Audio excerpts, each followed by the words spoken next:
Hudson Taylor, in early years, The Growth of His Soul, Chapter 19, A Way of Escape, November through December, 1854. It is put before us as an evidence of the faithfulness of God that for those who trust Him, He always has a way of escape, that no trial may be greater than they can bear. Strong consolation, this, for the troubled soul. And Hudson Taylor was to make full proof of it now in his extremities. For extremity it really was, just after the forego letter had been written. Where to go and what to do he knew not, and the Parkers were drawing nearer every day. Without authorization from the committee or instruction from Dr. Parker himself, how could he venture upon the expense of Mr. Bourdon's house? And yet it was just what they needed, and might be lost by delay. He had no money to furnish, nor did he know where the rent was coming from. But at the end of October, looking to the Lord for help and guidance, he obtained at least the refusal of the premises. Meanwhile, the situation of the native city was becoming desperate. The French, in defiance of international law and treaty obligations, were openly taking part in the siege. Their soldiers, bloodthirsty as tigers, seemed bent on slaughter, and the house at the North Gate daily witnessed scenes of almost fiendish cruelty. It became unendurable at last. The premises next door were deliberately set on fire, with intention to drive the foreigner out. And just at this junction, another offer was made for Mr. Bourdon's house. Word was sent to Mr. Hudson Taylor that if he wanted it, he must take it at once, and so paying the rent out of his own meager resources, a house was secured for the family so soon to arrive in the settlement. And then, providentially no doubt, he was urged to sublet half the premises. Another missionary was in distress, not knowing where to take his wife and children with safety, and for 3 rooms was thankful to pay half the rent. True, the house was very small for 2 families, but it was a relief to have his financial obligations lessened, and a comfort to be able to help someone else. So with many regrets at parting from his school children and neighbors, Hudson Taylor left the scenes in which he had commenced his first direct missionary work, and on Saturday, November 25th, returned to a house shared with others on the familiar compound of the London Mission. 2 days later, he was again at the North Gate to remove the last of his belongings, when he was recalled by a message from Dr. Lockhart. Hurrying back with many conjectures as to what the summons might mean, he found the doctor at lunch with a pleasant-looking stranger, none other than his own long-expected colleague, Dr. Parker. So they had come at last, and he was only just in time with arrangements for their accommodation. At first, in the joy of meeting and all the excitement of bringing up their belongings from the ship, Hudson Taylor had hardly time to realize how the narrowness of their quarters would strike his newfound friends, that when they were all in them, including the baby whose first appearance had been made at sea, the 3 rooms seemed even more crowded than he had feared they would be. Strong, sensible Scotch people, the Parkers were quite prepared to put up with hardships and accommodate themselves to the situation as well as could be expected. But to Hudson Taylor it was a painful experience to have to reveal the pitifulness of his preparations. If the rooms had been suitably furnished, it would have been another matter. But his Chinese bed, 2 or 3 square tables, and a half a dozen chairs seemed to be all that he possessed. He had only just moved in on Saturday night, and had not had time to get into working order. And now the sudden advent of the family with all their paraphernalia made confusion worse confounded, and the despair of a thrifty housewife with 3 little children to provide for may be better imagined than described. Oh, the trying, difficult days that followed, could they ever be forgotten? For to make matters worse, the Shanghai community began to call upon the new arrivals, and those with whom Hudson Taylor was acquainted were not sparing in their comments upon what seemed his negligence. It was all very well for him to live in Chinese style if he liked, and put up with 101 discomforts, but people who knew what was what could not be expected to fall in with such ways. Why had he not furnished their rooms properly and provided warm carpets and curtains? Did he not know that children must be provided for from the bitter cold of winter? Had he no stoves in readiness, no proper supply of fuel? Had he not written to them that they would need warm clothes and bedding on their arrival in November? And as to unpacking and getting settled, how could it be done without shelves or cupboards, chests of drawers, or bookcases in which to bestow their belongings? All of which was true, no doubt, and unanswerable. For how could the young missionary let it be known that he had gone far beyond the limits of authorized expenditure in taking a house at all, that he had done it entirely on his own responsibility, and that after paying the first installment of rent, he had been left with only $2 or $3 in hand, not enough to cover a week's expenses?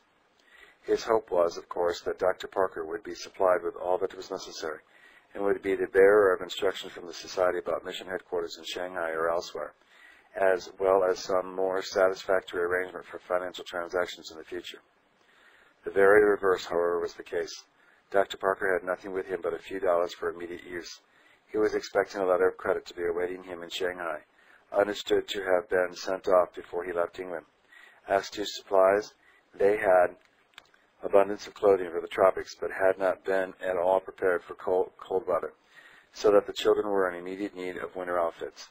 And for the rest, nothing had been said about how they were to live and work in Shanghai, or in what way their salary was to reach them. All this they seemed to have taken for granted that Hudson Taylor would be able to arrange. No special anxiety was felt as yet, however.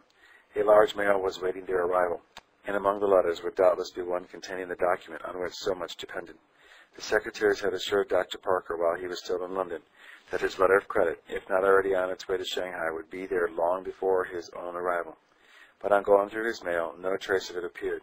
Carefully they read and reread the letters, but although it was taken for granted that he would be at the end of his journey when they reached him, there was no mention whatever of money matters or how his needs were to be supplied. The letter of credit had eventually been overlooked and forgotten. Happily, another mail was due within a day or two, and that no doubt would put matters right. In the meanwhile, they were thankful for the little preparation Hudson Taylor had been able to make, and with his few dollars and their own laid in a small supply of what was indispensable. The mail came in. Yes, there were letters from the Society dated September 15th, more than 3 months after the Parkers had left London. There seemed to be no enclosures, but perhaps they had sent the letter of credit direct to their Shanghai agents, and would mention having done so. No, nothing was said about it. There was positively no allusion to the matter.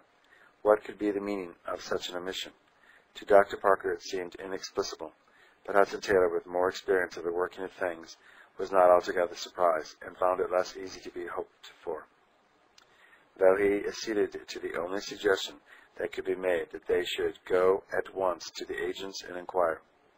Dr. Parker was satisfied that this must bring a conclusion to their difficulties.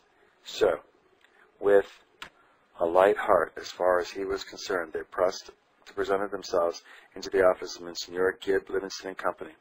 Hudson Taylor had had dealings before with the manager of this firm, and though he found him a friend in need on more than one occasion, it was not possible to forget the sarcasm of some of his remarks, nor the emphasis with which he said, "The management, or rather mismanagement, of your society is very bad." It was with some trepidation, therefore, he introduced Dr. Parker and asked if any advice had been received as to his letter of credit. "No," answered the manager promptly, "none." Was it possible, queried Dr. Parker, that they had heard nothing from the society as to the amount he was entitled to draw? It was more than possible, replied the manager, to judge by past experiences. Though when he saw how this information was received, he was inclined to be more sympathetic.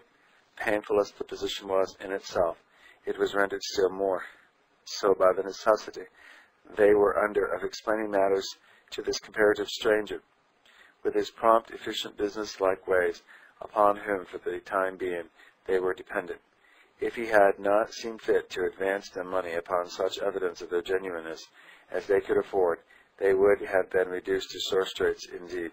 But his friendliness, both then and after, was the Lord's way of answering their prayers, and providing for them in the absence of a letter of credit, that for long months did not make its appearance.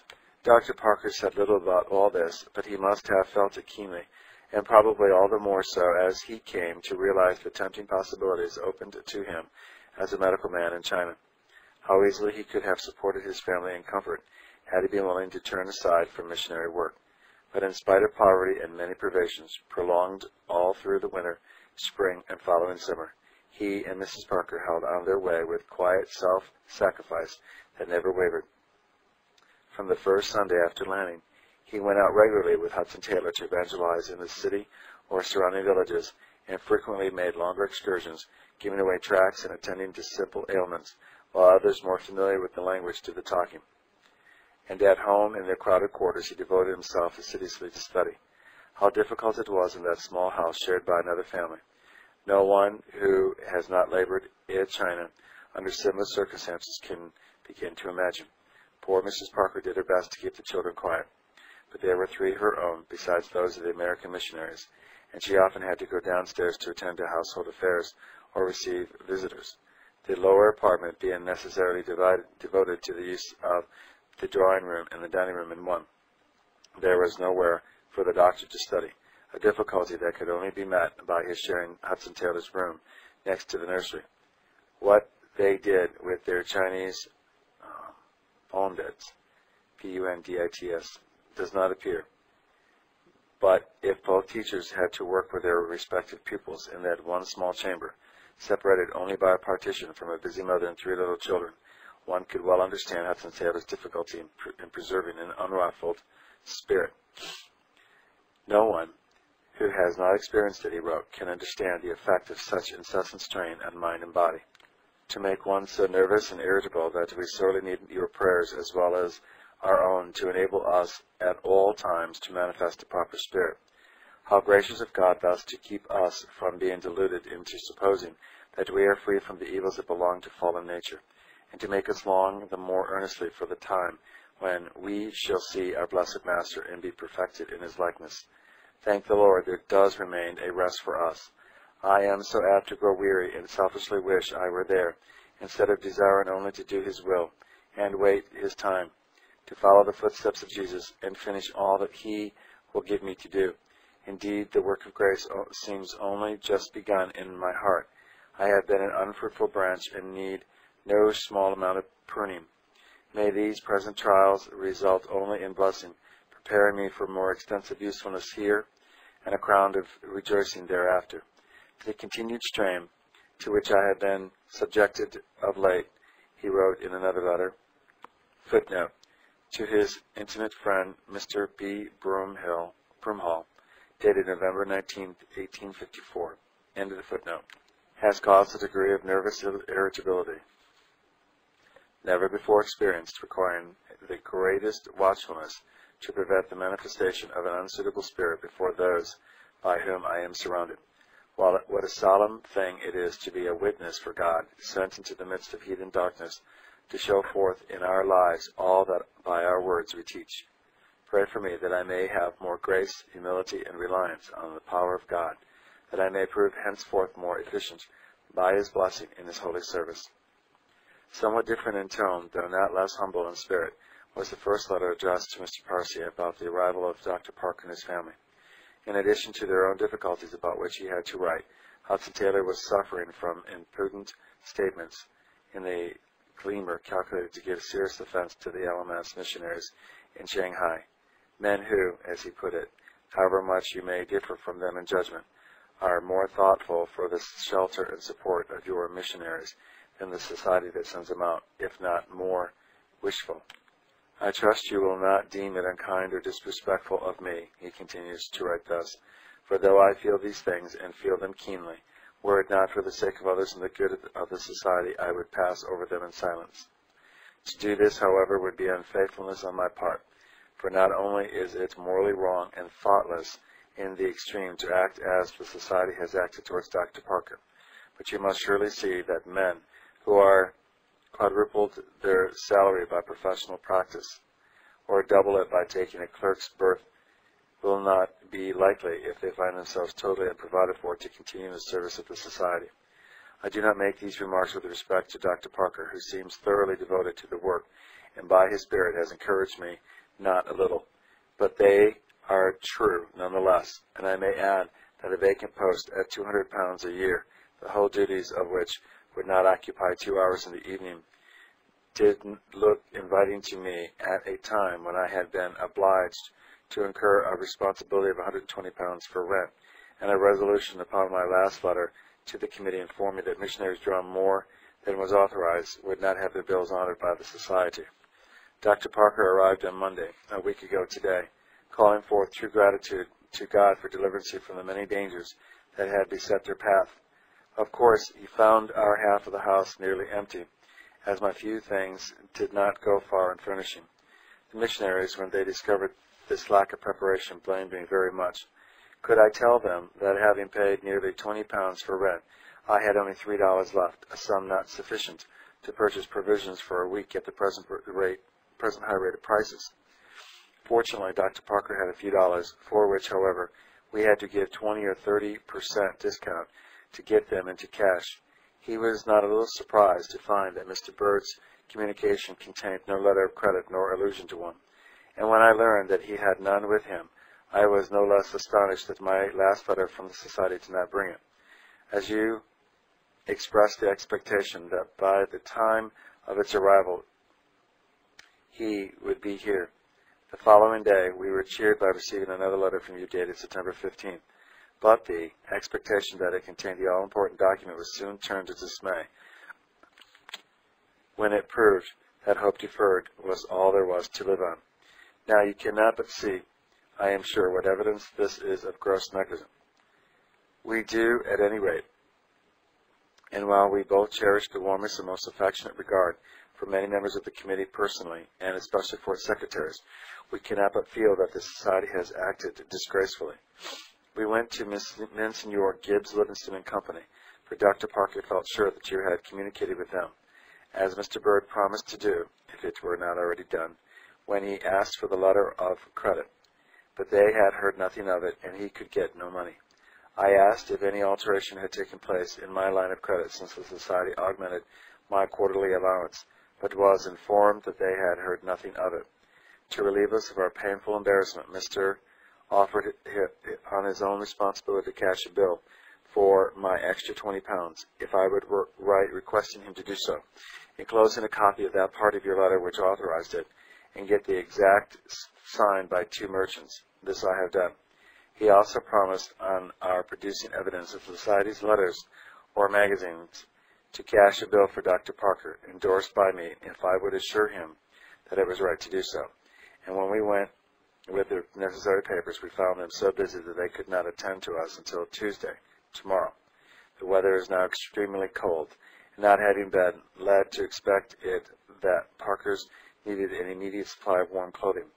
Beds and other articles of furniture were also necessary, as well as food and firing, all of which run into a considerable sum. Though he has said little, I am sure Dr. Parker has felt it keenly. I do trust that you will avoid such occurrences in future, that your missionaries may be spared unnecessary sufferings. Difficulties notwithstanding, they tackled their work bravely, and before long, busy Sundays among the people settled down as well as they could to study. It was almost impossible to concentrate attention upon the language at this time, for the condition of the people around them was heart-rending. Hundreds were dying of cold and starvation, and there seemed no hope of relief until one side or the other could win a decisive victory. For still the rebels would not yield, although the French, in violation of their promised neutrality, were taking sides more and more against them. A French frigate and steamer stationed opposite the native city deliberately cut off supplies that might have come to it by water, while on land the same end was served by a massive wall built and guarded by French forces. All this, it was becoming evident, was part of a Jesuit policy bent in supporting the reigning dynasty. For the Tai Pings and other insurgents were confessedly hostile not only to idolatry in all its forms, but to Roman priestcraft and image worshipping, and to the growing habit of opium smoking.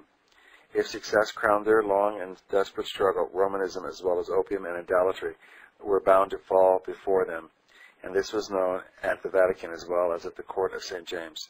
First the French, therefore, and later on the English lent efficient aid to the imperial cause, and the activity of the former in Shanghai at this time was the beginning of the foreign interference, which ultimately led to the suppression of the Taiping movement. Whether this was, on the whole, a benefit to China is a question beyond the scope of these pages. But what does concern us here is the added misery and suffering that Hudson Taylor and his colleagues were compelled to witness. From the present aspect of affairs, wrote the former, I think it all but certain that the French will shell and take the city before long. If they do, it will be an awful affair, for there are thousands of innocent people in the city who will suffer with the guiltiest of the rebels. It is heart-rending to see and hear what we must from day to day, and to think of the horrors yet to be endured makes one sick and faint. Oh, when will Jesus come and put an end to all this sin and misery? One opportunity Hudson Taylor had of trying to avert the final catastrophe. He had gone into the city to obtain permission for his teacher's side to bring out some members of his wife's family, and was talking with the rebel leader, Chin Ali, when a letter was brought in from the English and American consular authorities. The letter was read aloud and interpreted to the general in the young missionary's presence. It urged upon him the duty of saving the lives of the helpless and innocent people for whom he was responsible, and offered to undertake to have matters peaceably settled on condition of an immediate capitulation upon the best terms of the imperial party could be prevailed upon to make. Hudson Taylor seems to have been the only foreigner present, and realizing the issues at stake, he did his best to persuade the irate general to consider the letter favorable. I had a great deal of conversation with him, he wrote on the day in question, December the 11th, and endeavored to induce him to accept the mediation proposed. But he seems desperate and would not hear of capitulation, declaring that he would fight to the last and die if need be, but not alone. Thus compelled me to leave the city, as there seemed no hope of influencing him for the better. Ever since the arrival of Dr. Parker, this open interference on the part of the French had been rousing the hatred of the rebel soldiery. Their attitude was becoming menacing, and the Chinese, who favored their cause both in and around the settlement, were plotting revenge upon the whole European community. This made evangelization work both difficult and dangerous, and might not unreasonably have formed an excuse for lessened activity for the time being. But as far as the missionaries on the LMS compound were concerned, it had no such effect. Dr. Meshurst and his colleagues still planned and carried out their excursions to the interior, as well as constant evangelization in the neighborhood of Shanghai. And Dr. Parker made many visits in company with Hudson Taylor to towns and villages within a radius of 10 or 15 miles. Down the Huangpu River they went, and up the creeks and canals where shopping congregated, everywhere searching out serious and intelligent persons with whom to leave scriptures and tracts. In this way, in the month of December alone, they distributed many hundreds of New Testaments and Gospels, together with a still larger number of tracts explaining the way of life.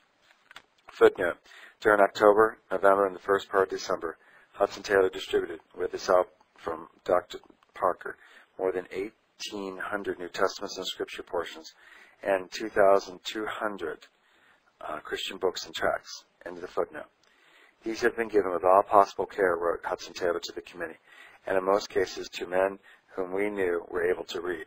A considerable number were taken on junks traveling to the northern provinces. But before the year closed, an opportunity came for more aggressive efforts. Mr. Edkins was about to pay his long-deferred visit to Kaixing, and renewed the invitation to his young friend to accompany him. 8 months previously they had been stopped by the Battle of Muddy Flat, but now the way seemed open, and in spite of the threatening aspect of Shanghai affairs, they determined to set out at any rate and see what could be done.